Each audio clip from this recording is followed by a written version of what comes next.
അവസാന ഘട്ടം നടക്കുന്നതിനും മണിക്കൂറുകൾക്ക് മുൻപ് നമ്മുടെ പ്രധാനമന്ത്രി പാറപ്പുറത്ത് ധ്യാനത്തിലിരിക്കുകയാണ്. ഈ ധ്യാനത്തിലൂടെ മോദി എന്താണ് ജനങ്ങളോട് പറയുവാൻ ശ്രമിക്കുന്നത് എന്നാണ് രാജ്യത്തെ ഓരോ ജനങ്ങളും അന്യോന്യം ചോദിക്കുന്നതും. ഇനി ഒരൊറ്റ ഘട്ടമേ ഉള്ളൂ. ഈ ഘട്ടത്തിൽ ആൾദൈവം കളിച്ച് പരമാവധി കിട്ടാവുന്ന വർഗീയ വോട്ടുകൾ ഇങ്ങ് പോരട്ടെ എന്നാണ് മോദിയുടെ മട്ട്. അല്ലാതെ മറ്റു മാർഗമില്ല എന്ന് മനസ്സിലാക്കി തുടങ്ങിയെടുത്ത് നിന്നും ഇന്ന് ധ്യാനം വരെ എത്തി നിൽക്കുന്നു മോദിയുടെ കുറുക്ക് വഴികൾ. തെരഞ്ഞെടുപ്പിൽ എങ്ങാനും സീറ്റുകൾ കിട്ടിയാലോ അത് മോദിയുടെ ധ്യാനം കൊണ്ടാണെന്ന് പറയുകയും ചെയ്യും. ധ്യാനം കൊണ്ടെന്ത് നേട്ടമാണ് എന്നതാണ് രാജ്യത്തിപ്പോൾ ചൂടുപിടിക്കുന്ന ചർച്ചാ വിഷയം. ഒരു പ്രധാനമന്ത്രിയായിട്ട്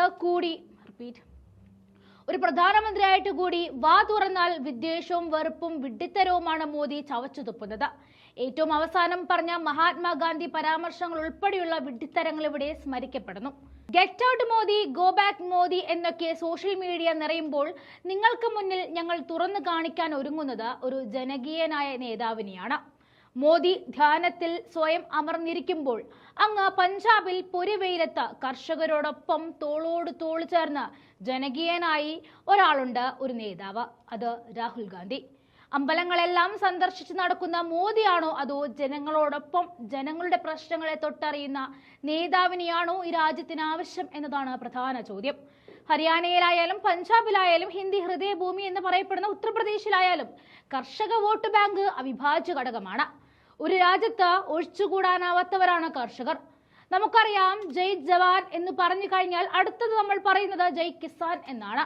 അത്രത്തോളമാണ് ഇന്ത്യ എന്ന മഹാരാജ്യത്ത് കർഷകരുടെ സ്ഥാനം. അവരുടെ ആവശ്യങ്ങൾ അംഗീകരിക്കാത്ത, അവരെ കേൾക്കാത്ത ധ്യാനത്തിലിരുന്ന് മോദി ആർക്കു വേണ്ടിയാണ് പോരാടുന്നത് എന്നാണ് മനസ്സിലാകാത്തതും. മണ്ണിലേക്ക് ഇറങ്ങാതെ പാറക്കല്ലിൽ ഒളിക്കാനാണോ പ്രധാനമന്ത്രി ആയതെന്നാണ് നമ്മുടെ ചോദ്യം. അപ്പോഴും കർഷകരുടെ നടുവിൽ രാഹുലുണ്ട്. നമുക്കറിയാം, രാജ്യമൊട്ടടങ്കം ഇളക്കിമറിച്ച രാഹുൽ ഗാന്ധിയുടെ ഭാരത് ജോഡോ യാത്ര ആരംഭിച്ചതും ഇതേ കന്യാകുമാരിയിൽ നിന്നുമാണ്. അതന്ന് ജനങ്ങൾക്ക് വേണ്ടി ജനകീയനായ നേതാവ് നടത്തിയ നീണ്ട യാത്ര. എന്നാൽ മോദി കന്യാകുമാരിയിൽ എത്തിയതോ ആർക്ക് വേണ്ടി എന്ന് ചോദിച്ചാൽ മോദിക്ക് പോലും കൃത്യമായ ഉത്തരം ഉണ്ടാകില്ല എന്നതാണ് സത്യം. പറഞ്ഞു വരുന്നത് വേറെ ഒന്നുമല്ല, ഈ അവസാന ലാപ്പിൽ ഹിന്ദു വോട്ട് ലക്ഷ്യമാക്കിയുള്ള മോദിയുടെ ധ്യാന നാടകത്തിൽ രാജ്യം വീണു പോകരുത്. കാരണം കോവിലിൽ ഇരുന്ന് അനുഗ്രഹം ചൊരിയുന്ന ദൈവത്തെയല്ല രാജ്യത്തിന് ആവശ്യം. ജനങ്ങൾക്ക് വേണ്ടി അവരുടെ പ്രശ്നങ്ങളെ തൊട്ടറിഞ്ഞ് പരിഹാരം കാണുന്ന പച്ചയായ മനുഷ്യനായ ജനകീയനായ നേതാവിനെയാണ് ആവശ്യം.